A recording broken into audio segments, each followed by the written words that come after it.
Can you feel it coming? Something's waking up inside. Hearts ablaze, we're standing tall, breaking chains of yesterday. Dead America finds its voice. In the darkness we make choice. Truth and healing lead the way. Hearts ablaze, we're here to stay. Rise from ashes, come what may. We're finding hope in disarray.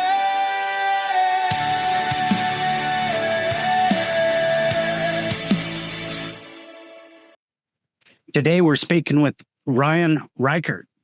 He is the owner of Our Protector Development. He has a podcast, Our Healer, Our Protector, and a book series, Protector Development book series.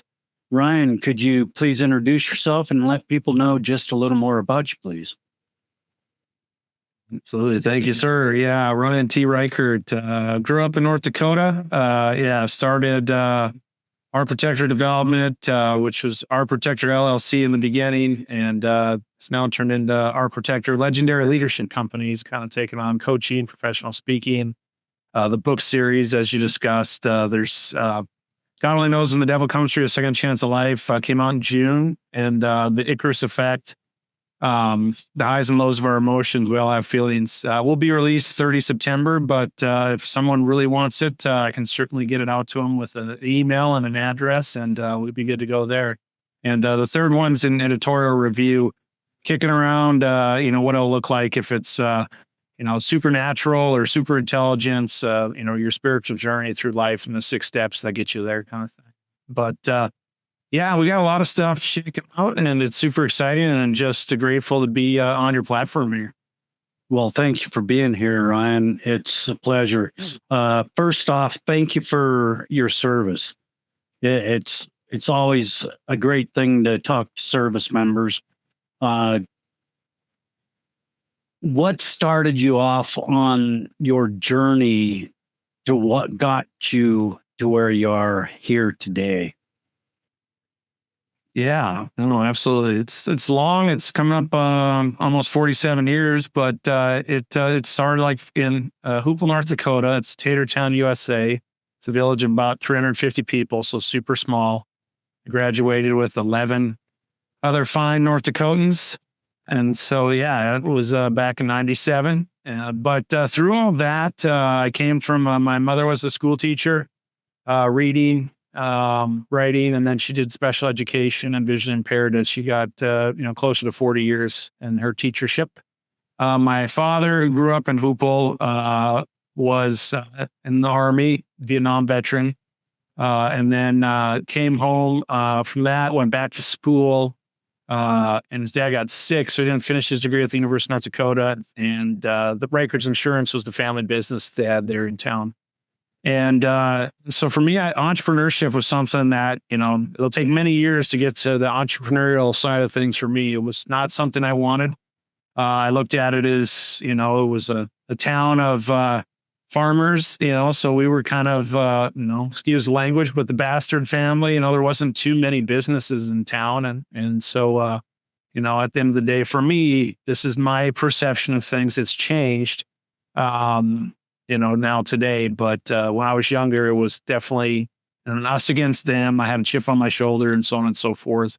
And I joined the Army in, September of 99 when I was at the University of North Dakota. I'd done 2 years of school before I got in. I got an ROTC scholarship. And in 2002, I was commissioned in the infantry and headed off to the School for Boys down in Fort Benning, Georgia.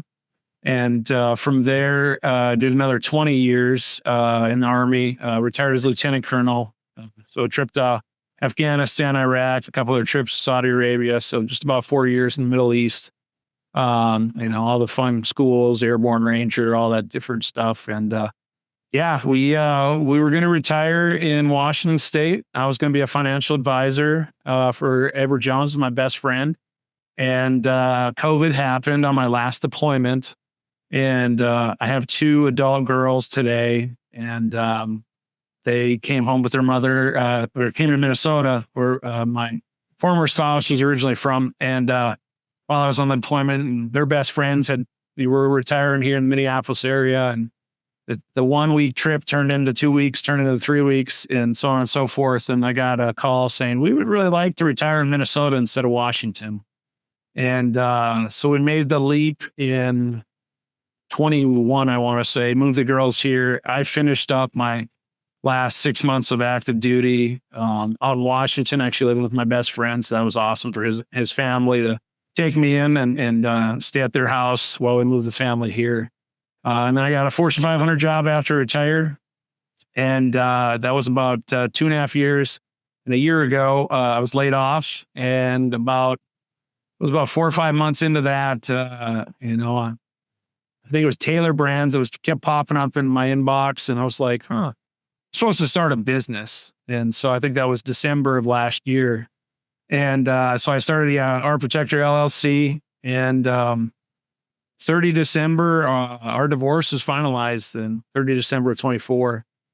And I started writing like that day. And the first book, The Devil Comes for a Second Chance at Life, knocked that out in about 30 days. A Trilogy Christian Publishing, we did a hybrid self-publishing with them for the first 2 books. The third book is through Author Success with Steve Harrison's team. So got a writing coach now and all that to make it better and keep working on it.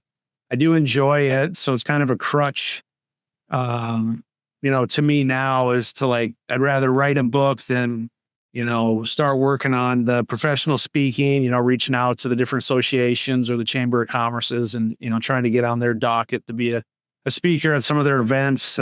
So we always go back to what's comfortable. And I can think of that in my military career. It was always, if you're in an operational assignment for a few years, it was always nice to come back and take a training assignment. And it's kind of, been that way now, even only 9 months into entrepreneurship, where I'm already seeing that I'd rather write a book than, do the hard work of making phone calls and not receiving emails back and so on and so forth. But it's been beautiful to see, because I didn't realize how strong my father, my grandfather had to be entrepreneurs and what that takes. So whoever's listening out there that's an entrepreneur, you got a retired Lieutenant Colonel Airborne Ranger saying, wow, I mean, it's tough. You don't know when the next paycheck's coming, who you got to pay that, has done contract work for you and getting them paid on time. And but I thoroughly enjoy it, because every day is a new adventure. I can't get too far ahead of things.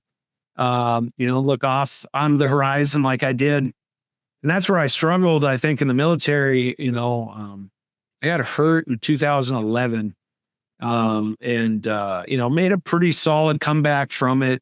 But I think I was after that looking towards retirement, just every year inching closer and closer to that, and not realizing that it's just part of the journey. It's not the destination there. Retirement just gets you further down the road. So when I ended up, in Fortune 500, it didn't fill the hole that I had in me. I got paid a lot, but it definitely wasn't fulfilling my purpose that I did have when I served in the Army. And so I think today I have that service back, but, I do a lot of volunteer work with the church that I'm in. I teach 6th grade boys on Wednesday nights. So I do have a cast of addiction, both alcohol and prescription drugs, that been in recovery for about the last 21 months. And so, there's a lot of different things that, this journey has taken me on, and it's a super blessing just to see it come full circle. Before this, I was actually moving my oldest daughter back into college at the University of Minnesota. This year she's in the sorority house. So it was, second floor, and definitely going to enjoy some relaxation tonight, because we certainly moved a lot of stuff. Right on. Yeah, Ryan, just from looking you over, researching you, there's a lot to unpack with your life. And addiction is a big part of a lot of people's life, and they sometimes get stuck there, and it's hard to get moving forward again. And I really feel that our nation as a whole right now is in that trap. And we see this drug addiction, alcohol addiction, sex addiction, homeless. It's just chronic right now. There's got to be a way back out of this and getting back into a productive nation again. I know you practice faith. Do you think faith is involved in coming out of what we're stuck in right now? I absolutely do. You know, it's interesting when you reflect on that, because I mean, part of, I guess, that I left, the part I did leave out from growing up was, the division of being, business versus agriculture. There was also, we were Catholic in a Protestant community, about 99% Lutheran for the most part, and just a handful of us were Catholic.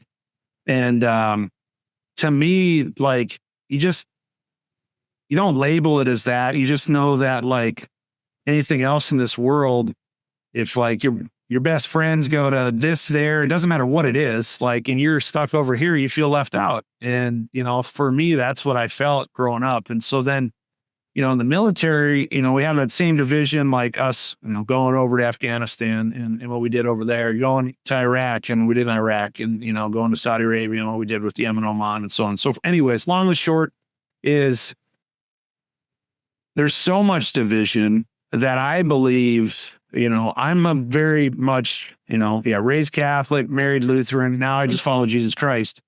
But to that end, I'm just a very spiritual person. I always have been. And my father, he's been recovering in his alcoholism for the last 40 years. And so when he sobered up in March '85, it was pretty cool this past year, for me to be sober and give him his 40th year medallion. And to that end, I mean, we have that spirituality, we have that faith, and I don't love to get political because I think it starts more so with us and being kind and being loving human beings. We always look to politics, government, and so forth to be these saviors, and like it's within us to be better. For me, a big push this year. So yeah, you mentioned Our Healer, Our Protector, the podcast. I co-host that with Lisa Sanders. She's a nurse at 25 years. And, our goal this year is to start our 501c3, so waiting on the state of Minnesota to finish that up. But, for me, it's to go out there and, feed the poor, protect the weak, and heal the sick. Because I know when I was going downtown Minneapolis with Lauren, I can't pass homeless people anymore without stopping and wanting to help in whatever way I can, just because I know that I wasn't too far from that in my addictive nature and state. The good Lord pulled me out of the ditch in time. And I had enough help around me that, I didn't have to go live on the street. I was hanging out in my basement, sleeping in the furnace room kind of thing. And so it's one where it ends up being, from that side of it, where you're hiding out, you're running from everything. What's the saying with fear, forget everything and run, or face everything and rise. And today I just, I'm brutally honest with everything. I'm here to help. And it's just that nature that I think the accountability that we all have as Americans, like, let's get our side of the street clean, like, first. Like, I know it's easy to run somewhere else and, try to clean it up in some other part of the world. But I mean, we have such a fractured state here that all of us, love thy neighbor. I mean, and definitely it's in both of the first two books, talking about loving thy neighbor. And it's not your neighbor next door to you. Like, if you live in suburbia, like, they'll be just fine. Like, it's your neighbors that, are living on the street, that haven't showered, that they don't know where their next meal is.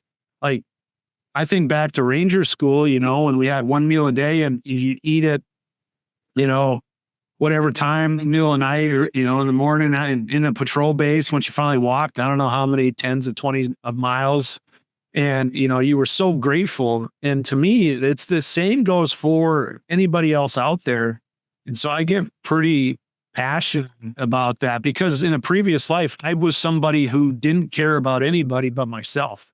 You know, I certainly, you know, I think about my two little girls, you know, like, you know, I was their hero. And then the things that I did, you know, towards the end of things, you know, with their mother and the divorce and separation and everything else, like I was just not a kind person. And today, you know, I do better, you know, I know better, so I do better. And, you know, I challenge everybody else out there that's going to be listening, or are listening, that, you know, just do better. Like we all can give something, you know, it doesn't have to always be money. Like, you know, time is the most precious commodity. So like go serve your community and give back, you know, try to make better. I mean, it blows me away today everywhere I go, how dirty our, you know, cities are, you know, just everything is becoming. We just we have no pride in ownership anymore. And what I mean by pride and ownership is pride in America, you know, not pride in your front lawn. You know, I got it. You should be keeping your little castle, you know, all squared away. That's a given. You know, it's picking up after another human being. You know, if they're going to throw some litter on the ground, pick it up, you know, like, but if you're the one throwing the litter, you know, shame on you kind of thing too. And, I struggle with that one, quite a bit, today, you know, and I know I have plenty of other things to still work on with Ryan. You know, Ryan's not done yet. You know, there's plenty of reflection to do and plenty of things that, you know, I'm still need to continue to hold myself accountable to and for.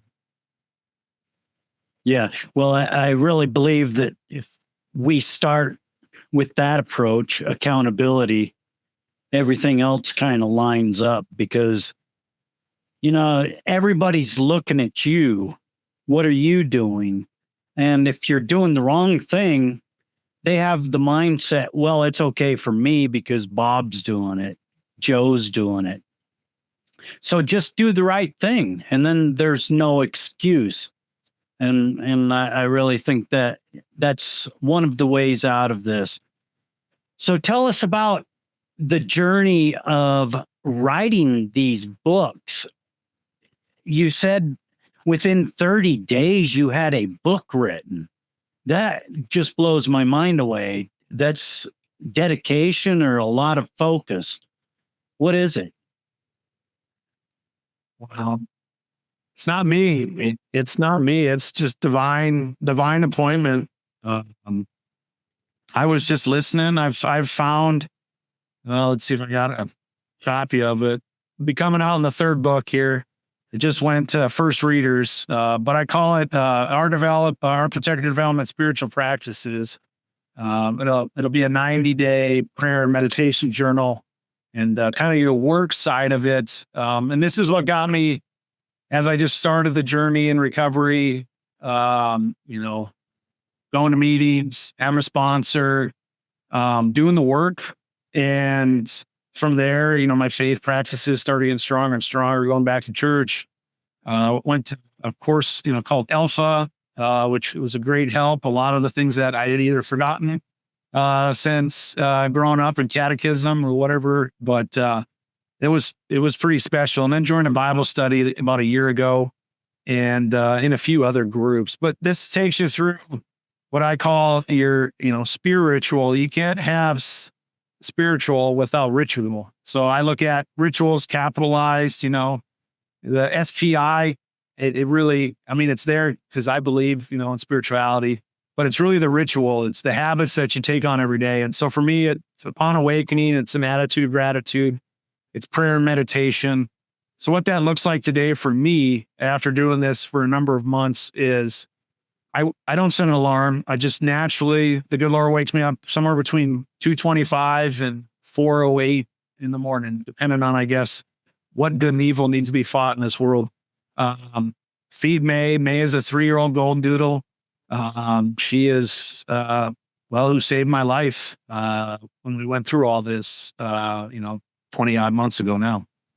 And basically feed her, walk her, come back, read my Bible, and then I go to the gym for, hour and a half or so, maybe 2 hours, depending on what the workouts look like, how many miles I'm going to get in and so forth.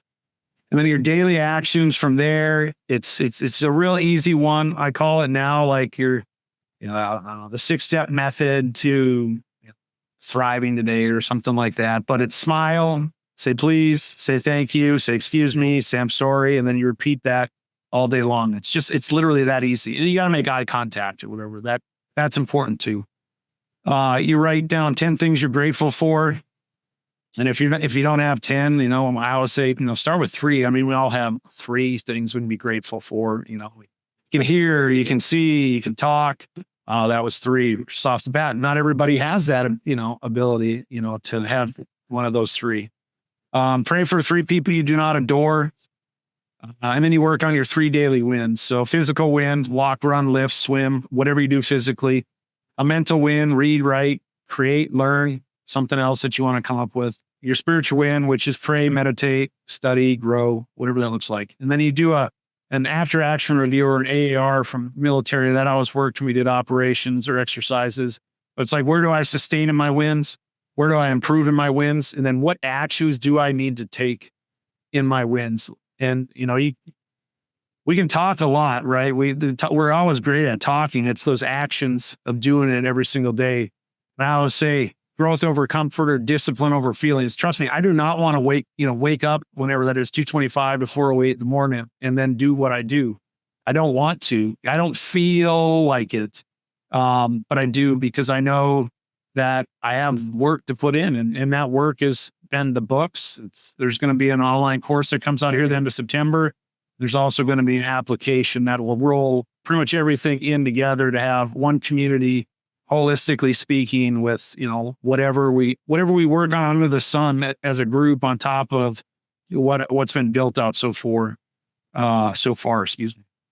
And then at the end of the day, you do the same thing as you did at the beginning of the day. You pray, you meditate, your attitude of gratitude. So it's really wild. This is something I do want to kind of get in on, is like, and I never really understood this, but everyone was like, it's an attitude of gratitude. And if you can be grateful for every single thing that happens to you in life, like your pickup truck breaks down and you're like kicking the tires, you're swearing, you're whatever. If you look at it as like, there's a reason why that happened and you should be grateful for it, whatever it looks like, so you weren't flying down the interstate at 70 miles an hour and it broke down and, you killed 30 people or whatever. There's a lot of different, that's an extreme, but, whatever it may be, I use that one because it did happen a few weeks ago. A couple of trucks that I have from business, one of them broke down and, somebody couldn't get to work on time and it broke down in like their driveway. So it was like, it didn't happen, somewhere where it could have been catastrophic because like the transmission went out, completely. And so a lot of things, wouldn't work properly. But, for me, I struggled with this for a long time with the divorce, to have gratitude for that. And today I can see it. My former spouse, like who she's with today, you can see she's happy. So I'm happy for her, in that. And she would have been one of those 3 people that I was praying for, that you do not adore earlier, because I was resentful and ungrateful. And so like that to my, it's emotional maturity. And I'm trying to think, I use Harvard quite a bit in a lot of studies, but I want to say this is a Stanford study where it does talk about, I'm going to get this mixed up or whatever, but your ability to be emotionally mature. So to work on your emotional intelligence in such a way that, it truly, sharpens all aspects of your life, because it cleans you out. It just has this effect when you, just like, being on podcasts, like you talked with, me or another person or whatever. It's just that natural conversation that I don't believe we're having anymore with people. I think of my mom, she's got her best friends. They talk all the time, but that's a 1951 model-ish group, kind of thing. So like they know how they want to connect. They don't, if I asked her, you want to get on a Zoom call, Mom? She'd be like, I don't, What's that? Kind of, and she's like, I'll meet you at the cafe. And I'm like, well, I'll get in the car and see you in like 5.5 hours. But, that's what we're missing so much, is to just truly connect with another human being and know that, like, we all have like feelings that create the emotions. And sometimes that's bad because we have a feeling that invokes anger, and then rage comes out. And, like, that's where that emotional maturity, that emotional intelligence comes into play, to pause. I mean, I'll tell on myself today, moving Lauren into the sorority. I'm a Chevy guy and I drive a big truck because, pulling trailers and stuff like that. And I parked somewhere that, I knew was like, we're supposed to park at this sorority, but no one's moving in this sorority. So I just parked where I wanted to. Wrong answer. I know, where I wanted to. And so I was asked to move, and they said, well, the rules say this. And so unfortunately I didn't pause. I allowed my feelings to get in the way of my emotions. And I said, well, I don't follow rules. And it wasn't a very good example for my, 19-year-old daughter. So, I mean, she's old enough to make her own decisions and does live on her own. But I could have been a better example, in that moment. And so, I want to apologize to Lauren, which I probably embarrassed her with who I was talking to, because it's somebody who works at the sorority that she'll have to live with or deal with all year long. And then later on, I apologized to the person I made that comment to, because it was rude. I was being rude and ungrateful. And, because maybe I was hot and tired or whatever, like whatever excuse you want to have, it doesn't make it right. And so that to me is where I reflect today. I always, for years I've called it the man in the mirror, but I'm like, hey, take the mirror out of your back pocket, take a good look. Who do you see when you look in that mirror? Who's looking back at you? Are you proud of him or her? Like, and can you do better? Because we can always do better. We can always put in more work. We can always make something better, because just like myself, like discipline our feelings, my feelings at times, knowing like, for us, like to hop on the show, like I was running back and I was like, I got to jump and shower, and I don't feel like this, but I made a commitment. I said I was going to do something. Here I am doing it. And I'm glad I am, because I can feel the spirit inside of me, that gratefulness for completing a commitment and knowing that my testimony is going to help someone else out there and might get them to get off the couch and clean up after themselves. It might, they might go volunteer, tomorrow or whatever it may be, or this weekend. And that to me is what matters, is like, if we all take one step together, we can make this all better at the end of the day. That's right. I agree 100%, and dedication to you comes in little steps. I mean, just like you explained, if you say you're going to be someplace, be there. If you can't be there, make every effort and try to explain so that you don't have somebody waiting on you. There's accountability, and that emotional intelligence that you talk about is huge. I really think that a lot of people are understanding that more now, and more people are hopping on these podcasts, and they are actually speaking of these problems. And this is how we start pushing the cart in that direction, by having conversations, long form conversations. It's hard to sit and listen to somebody, especially if you don't agree with them. But the more you train yourself to just relax in the moment and listen, it is amazing the discovery that comes out of that. And it all starts with that commitment, just showing up. And it really starts right there. So as we progress in podcasting, I really think this is like a catalyst, if you will, to something better, the next stage or whatever it is.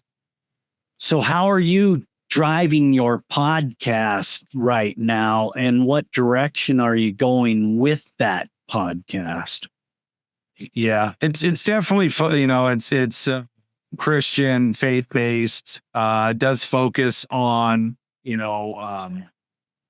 divorce, more so divorced families, blended families, those recovering from trauma.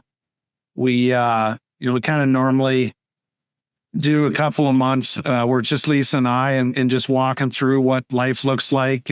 Two post divorce folks with two adult kids each, and what that looks like, and the trials and the tribulations that families go through, the aftermath and the destruction, and what that looks like. And as like, she's healing, I'm healing, the kids are healing, our exes or formers are healing our families, like everyone's like dreams of what life was going to look like, all changed in a matter of months, and so on and so forth. And today it's, I have no idea where, the roads are taking us, but I do know, as I reflect, in looking at the podcast, it's definitely, trying to utilize, the lighted path, I guess, is what I look at it today, is like, and I was never somebody who read the Bible,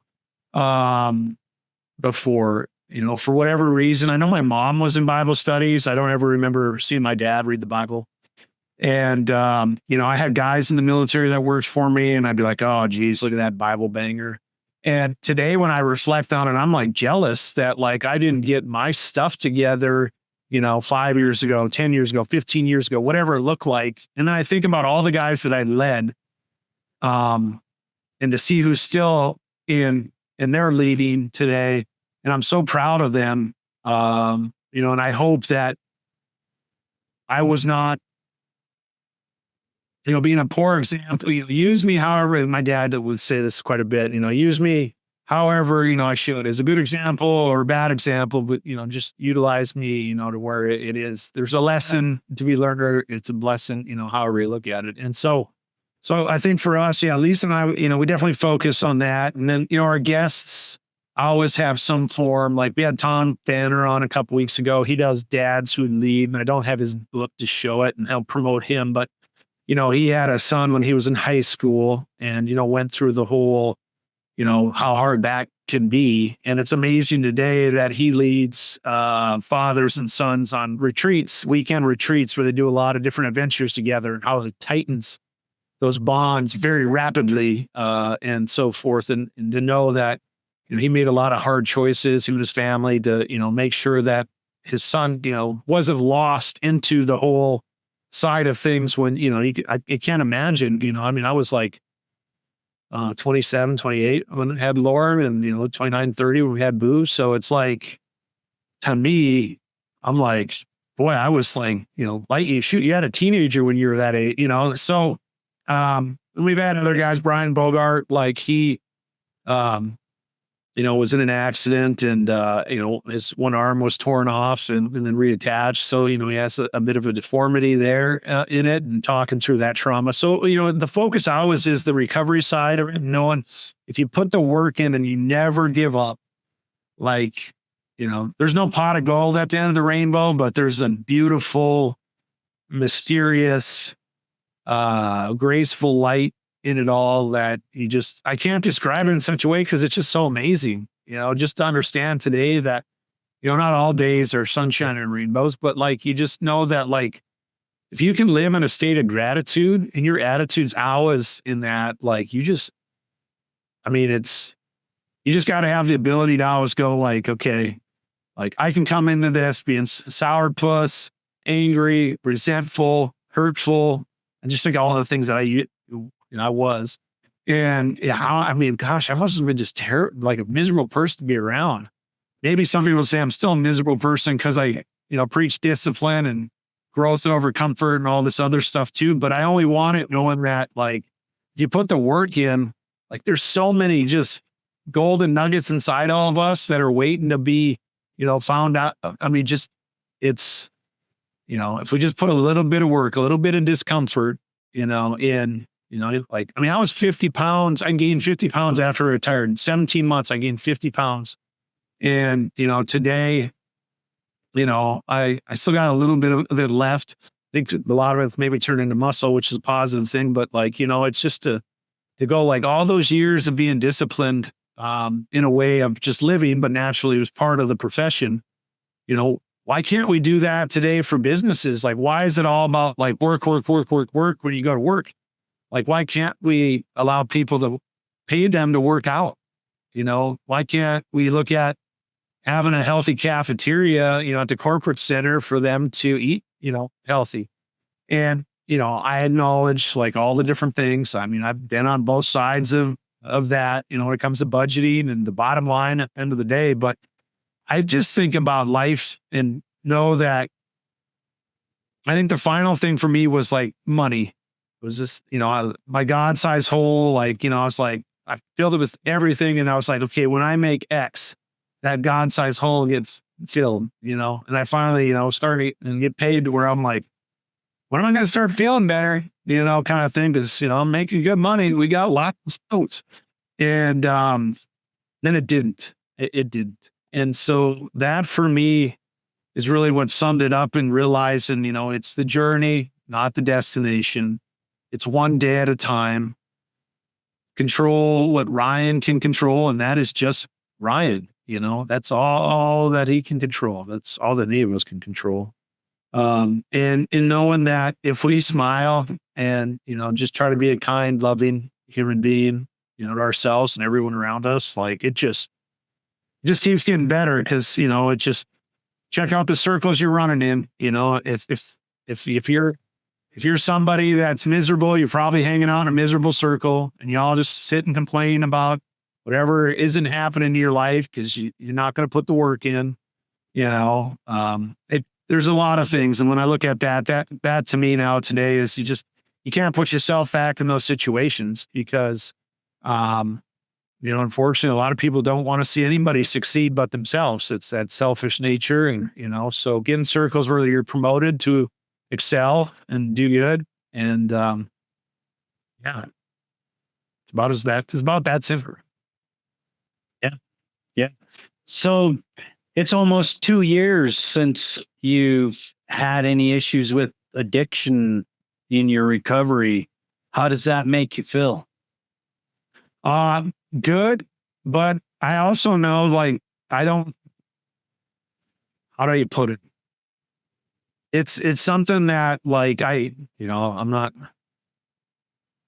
always try to look at it in such a way. It's like, like I'm not going to drink over it kind of thing. Like in the, it's like I lost my job. I'm not going to drink over it, kind of thing. I got divorced. I'm not going to drink over it.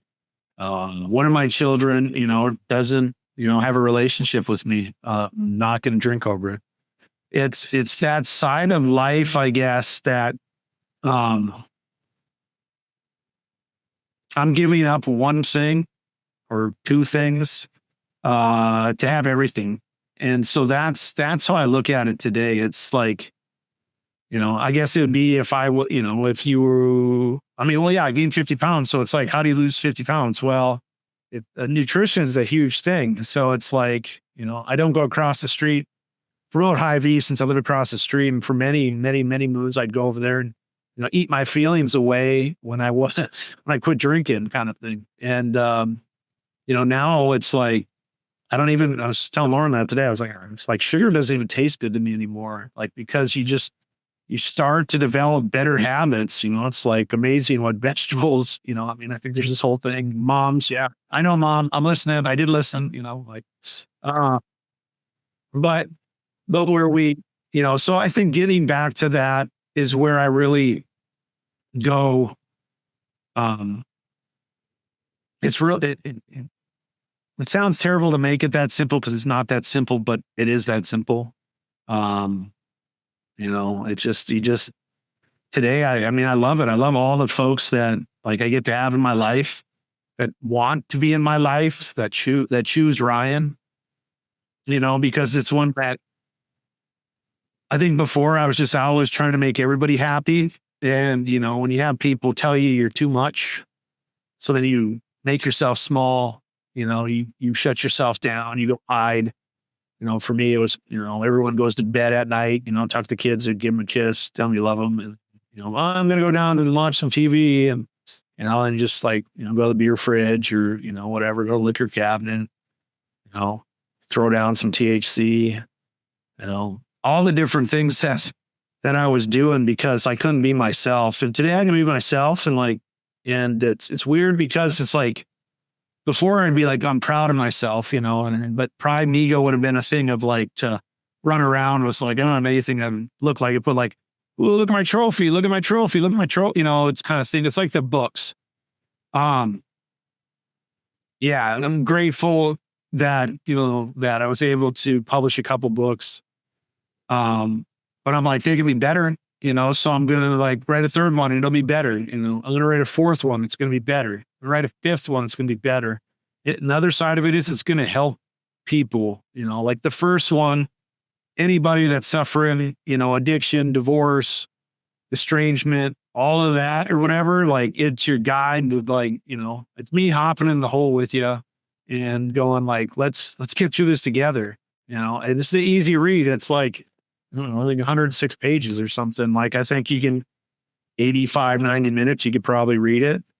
And then there's lots of stuff in there that you'd want to keep because there's lots of steps or goals or other things in there to help you out.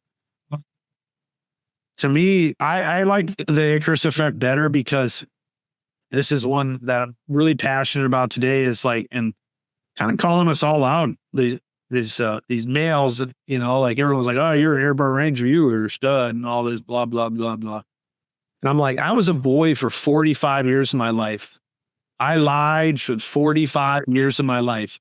I told the person that I married I lied to her, about all kinds of stuff. And, and when finally came toe to toe to the end, then I November of 2023, it was like, what are you doing? And I'm like, I laid it all out, told her everything. And then obviously from there was, time to, basically, move on in life and so on and so forth. But like I had lied about everything, my fish is this big, kind of thing. For those who are listening, you can't see that I'm doing the 6 inches to 60 inches kind of thing.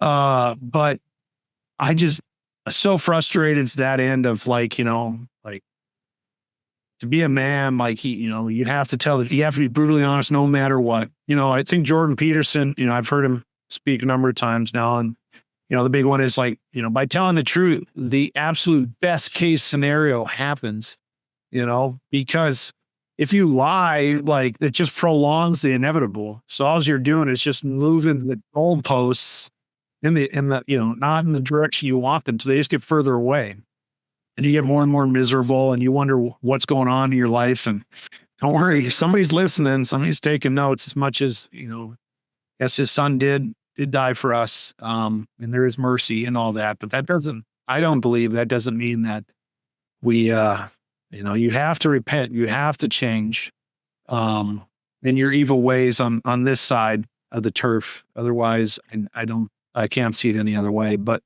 yeah, to that end, the Icarus Effect, it really gets it honing that emotional intelligence we talked about earlier and really focusing on the tools necessary to, work on, just this long form, it starts in short form, just literally to have a conversation with a stranger, and then it moves further to adapt into such a way that like you can have a consistent, more than 10, 20, 30-minute conversation with another person. And it's realizing too that like this is different because this is an interview, but if we were actually just you and me having a cup of coffee, like I would be asking you questions, like because I want to get to know you. And that's where we all struggle, and I call it 2 ears, 1 mouth. There's for a reason, shut this one, open this one, and just listen. You'd be amazed how much you can learn from somebody else that has, knowing that you have more years than I do. Like, I'm curious, like, what was it like here, there, my timeline goes back to 1978 and I don't remember much, probably for the first 10 years, to date. And so, it's like, yeah, what was life like here? And you lived there during that time. Like, I can read history books and know this, but what was it really like? What did you feel, see, smell? Like, what was that like? And, and we all have feelings. So that one goes into like everybody under the sun. I don't care who you are, like you treat everybody with respect and kindness because like at a minimum, that's what they deserve until they show you that, know your worth, I guess, at the end of the day. Once they show you like that your worth, like they're like, no, I'm sorry. Like, I'm going to treat you this way. Then okay, then establish some boundaries and give them the Heisman and move out smartly, I guess. But yeah, to that end, I do enjoy, and I have to reread the books because,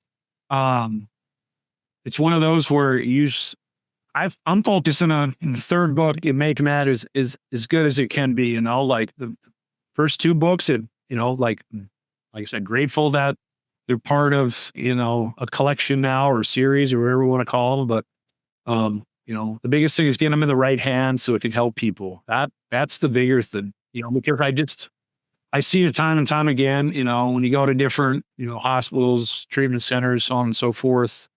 It's not about, really focusing on getting anybody better, unfortunately. I didn't realize the impact that, alcoholism has on like the workforce and, how destructive it is from a healthcare standpoint. Cause, I was blessed probably because of my dad, knowing, I wasn't afraid. I was afraid to admit that I was like him. I was afraid to admit I was an alcoholic prior to it all. But I think I wasn't afraid of going to a meeting, getting in a circle. And, I listened obviously for the first number of meetings, but, when it was time to like share, I had a lot of shame, still have a lot of guilt, but the shame kind of finally lessened because I realized like I have to forgive myself and let that go. Like I can carry the guilt around a little bit. That's fine. That's having a heart. That's being like someone who wants to be redeemed, wants to be kind now, because you can see yourself and how ugly you were. But the shame one that keeps you, like you were talking about, dark, scared, and just running.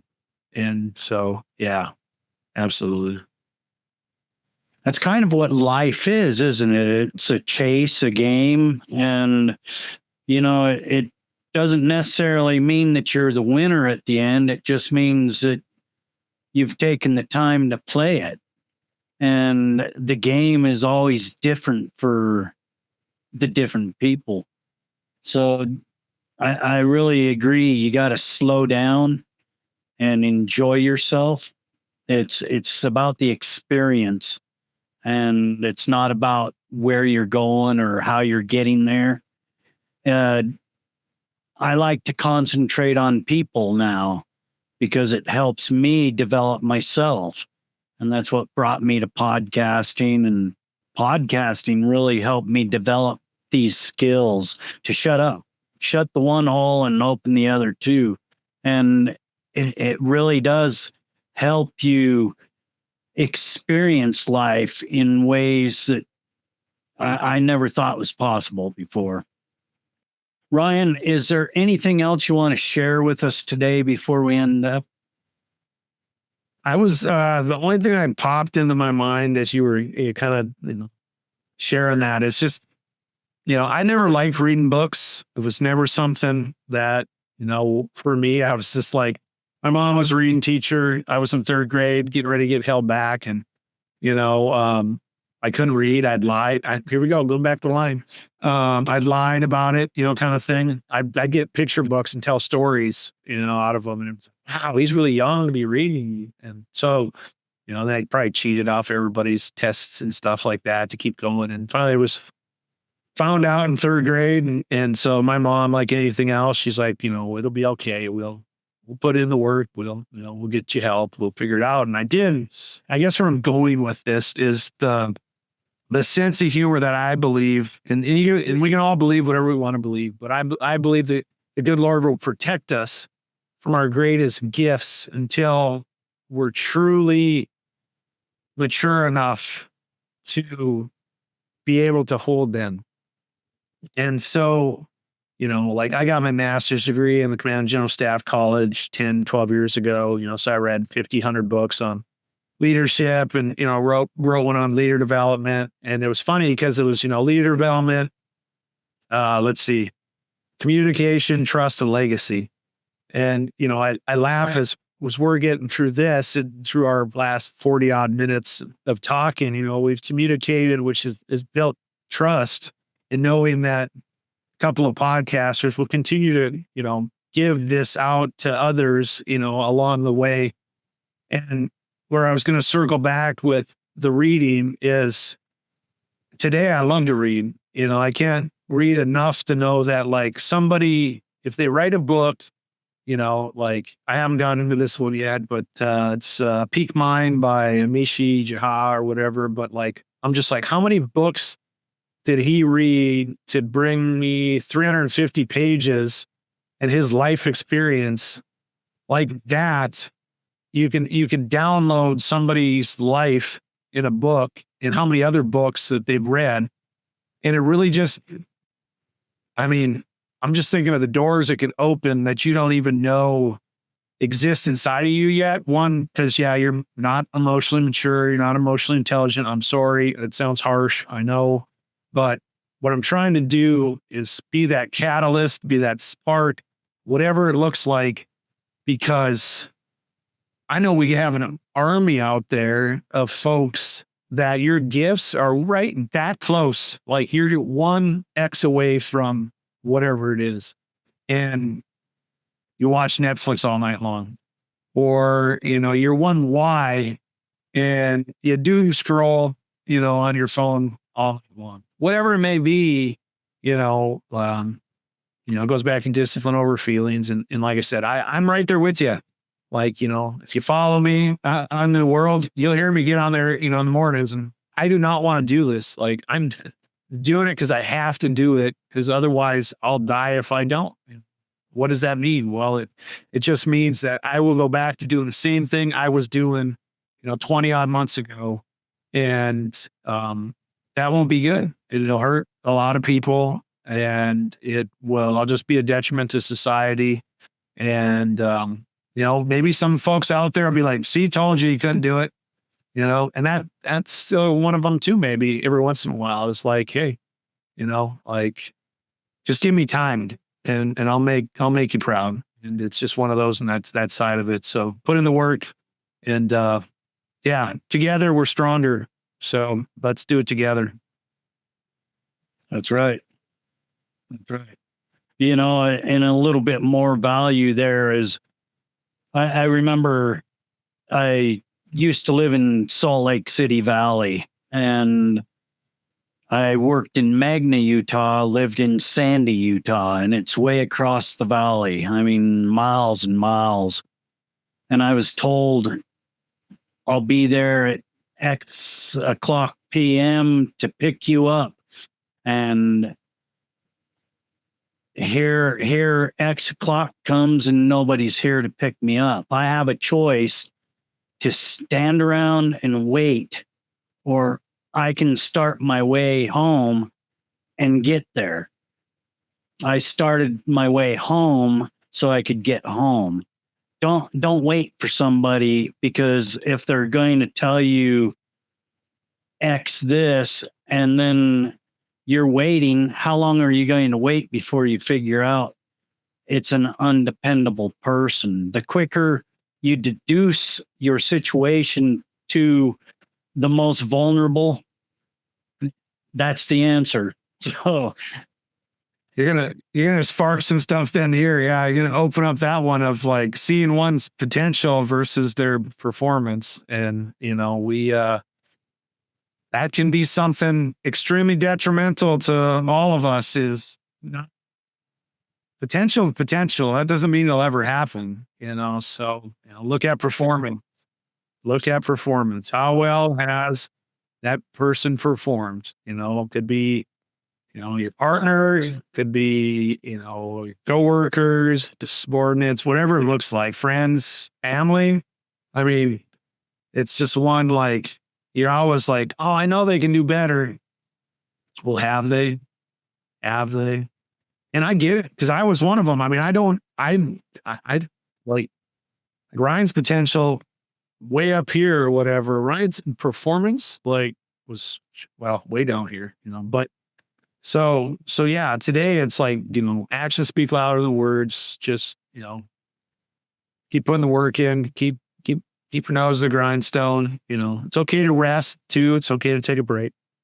And yeah, we could talk forever. And it's totally okay to fail. We all make mistakes. Like like I said, the stuff that I've done, terrible things, and know that I'll repent and change and just do better. Just do better. Ryan, thank you so much for being here today. Could you tell people how to get a hold of you, work with you, and a call to action for people? Yes, absolutely. So, first off, our protector development is probably the most centralized place. So ourprotectordevelopment.com. You can, shoot me a discovery call. Not going to cost you anything. We can certainly chat. First time's out was free. And, if you want to order any of the books, Amazon, Barnes & Noble, Target, Walmart.com, any of the .coms, they're out there. The Icarus Effect, if you want it right now, you would have to email me. So yeah, just go to ourprotectordevelopment.com and shoot me an email from there with your name, address, and we'll link things up to get payment and all that good stuff. But the big ones is Our Healer, Our Protector. On YouTube, you can watch, any of our podcasts out there. And so, but if you want to follow me on social media, it's Ryan T. Reichert on Facebook, LinkedIn, all that stuff. We're Army RT 1978 for like Instagram, TikTok. Trying to think what else I have out there. I don't know. It's either Ryan T. Reichert or Army RT 1978. And I just, I'm here to help. And so that's really what it comes down to. So anybody out there that this resonates with you, like, let's get you help. Let's get you in the right direction.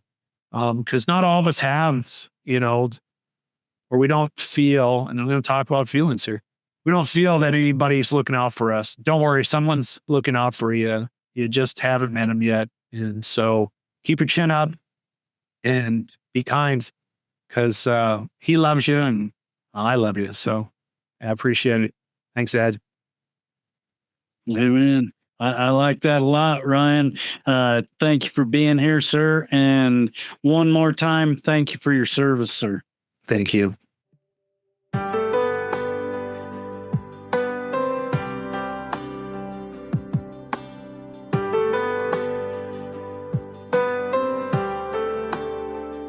He walked through fire, wore the weight of battles fought and choices made.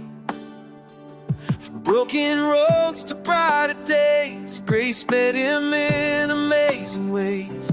The chains that held him fell away when mercy called his name. From battlefield to boardroom throne, through addiction's chains, reborn and known. Ryan leads what God commands. Our protector heals broken lands. Service, faith, and second chance. He's living proof of heaven's plans. Every scar tells of the fight. Every wound that's brought to light becomes a place where love breaks through, making something strong and new. He stands for those who've lost their way, a voice that says you're not too late. From battlefield to boardroom throne, through addiction's chains, reborn and known. Ryan leads where God commands. Our protector heals broken lands. Service, faith, and second chance, he's living proof of heaven's plans.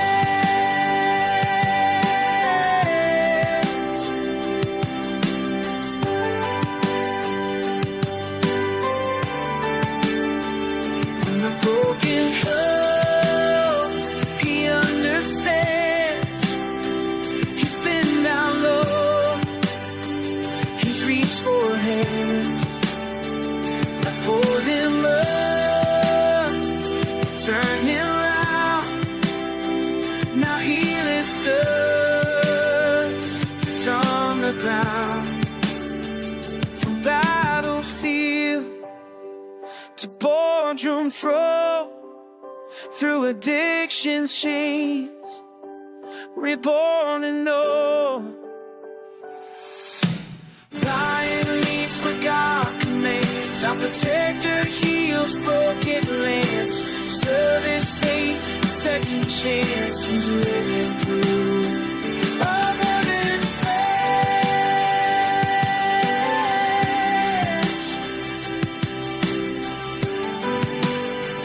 He's living proof of heaven's plans. A second chance in God's own hands.